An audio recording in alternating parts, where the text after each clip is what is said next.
Hey, my friends, I hope you are doing wonderfully. Today, it's about how you can create beautiful moments.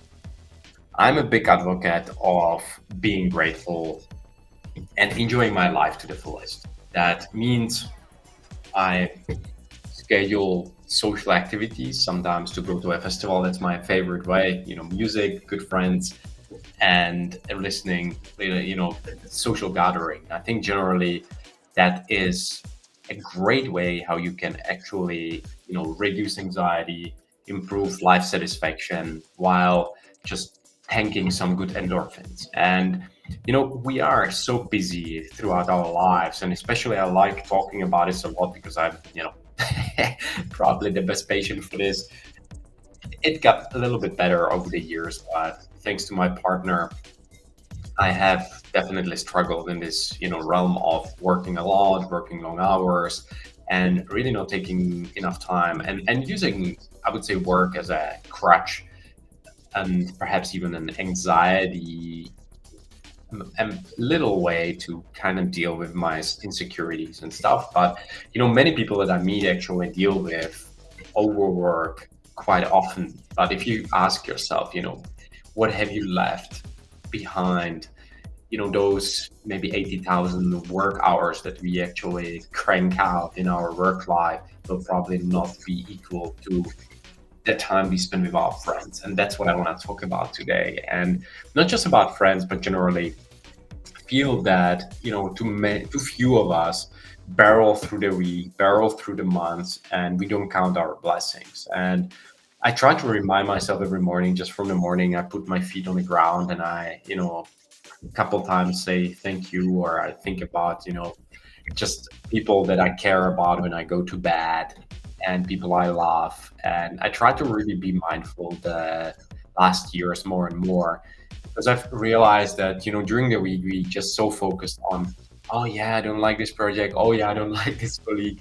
And then the weekend comes and we are so happy. And then again, Sunday and evening and we feel anxiety rise up and Monday, full blown anxiety. And I know people who actually really, and again, myself included, in the early years now, I think I'm more balanced out. And again, for some of you out there who believe that there is no balance, I think it's totally something that you build in your head.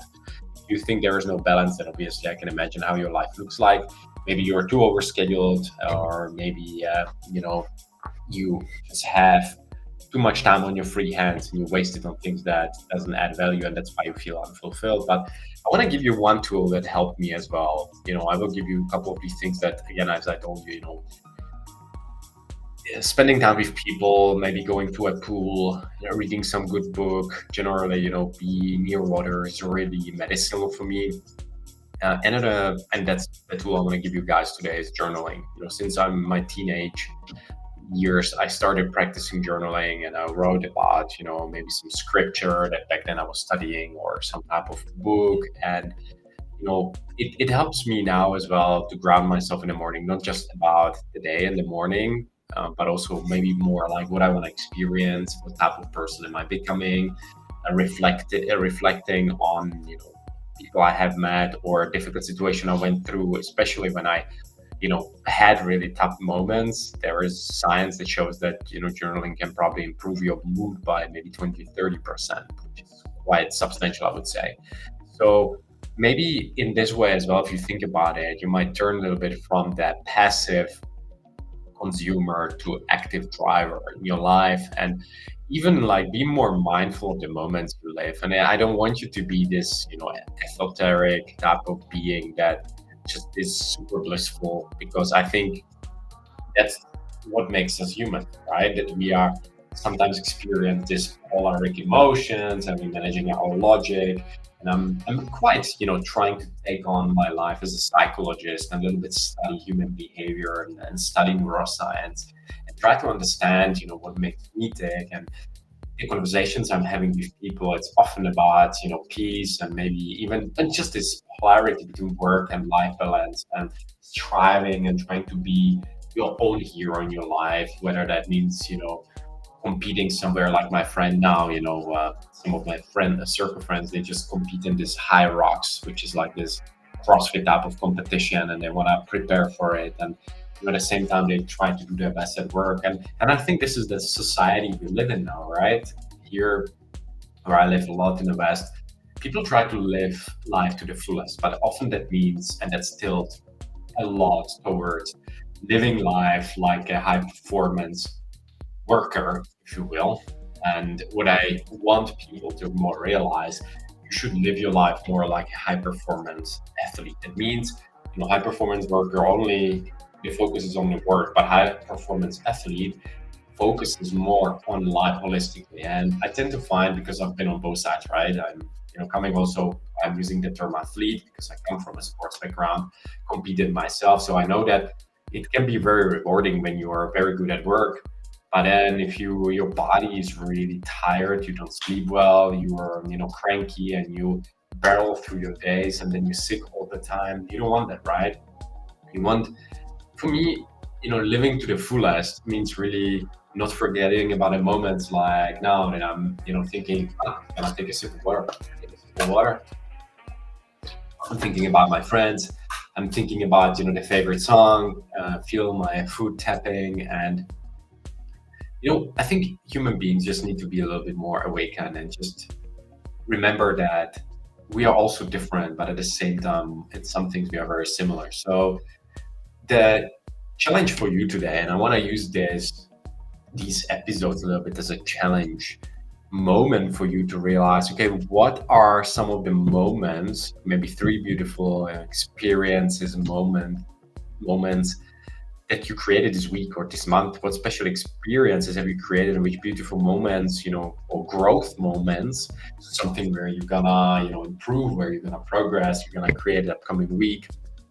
And what really has been happening within your life lately? Is it just, really conscious stuff, or is it like with me? I see sometimes, very often, where I barely remember what happened last week, right? Because you just barrel through the week, and if you have, 50, 100 items on your to-do list and, key projects, you just do stuff and you're happy that you've done that, but then you sometimes can forget really quickly that growth really happens sometimes without us knowing.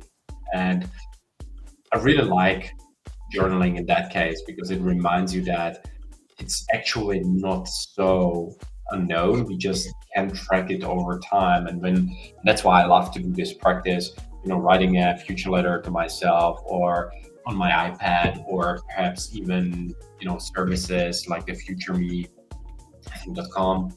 And then you just receive a letter back. So I generally think as well, if you're interested in this, I recorded on this podcast episode, which you can find on Spotify, Shots of Inspiration with Matteo Melichar, with me, on the episode 89, if I'm not mistaken. It was episode about radiating energy and why managing your wellness is a secret to the happiest people alive. And generally, I feel like the journaling practice is really cheap medicinal practice that can help you improve and learn the basics really to becoming a better leader, right? Because if you're around me, I care about leadership. I care about being a kind human being, inspiring other people, and leading teams and doing it in the most ethical way possible while achieving, the outcomes that have been set to achieve. And that means that there will be a lot of setbacks, a lot of turmoil in how you deal with it.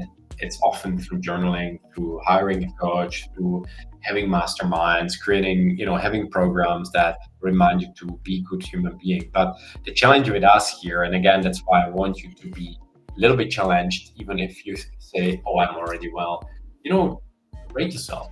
How well are you doing in terms of, positivity? How well are you doing in terms of energy? And how well are you doing in terms of resilience?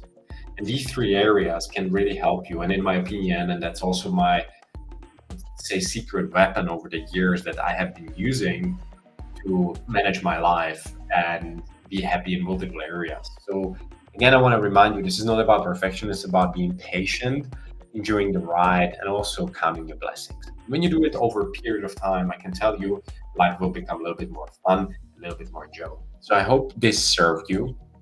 This helped you, inspired you a little bit. Again, remember, drink water. Sometimes the stress that we have in our life, yes, it's work, a lot of work, but it's because we don't have this bad boy with us and don't drink enough water during the day. So until the next time, stay awesome.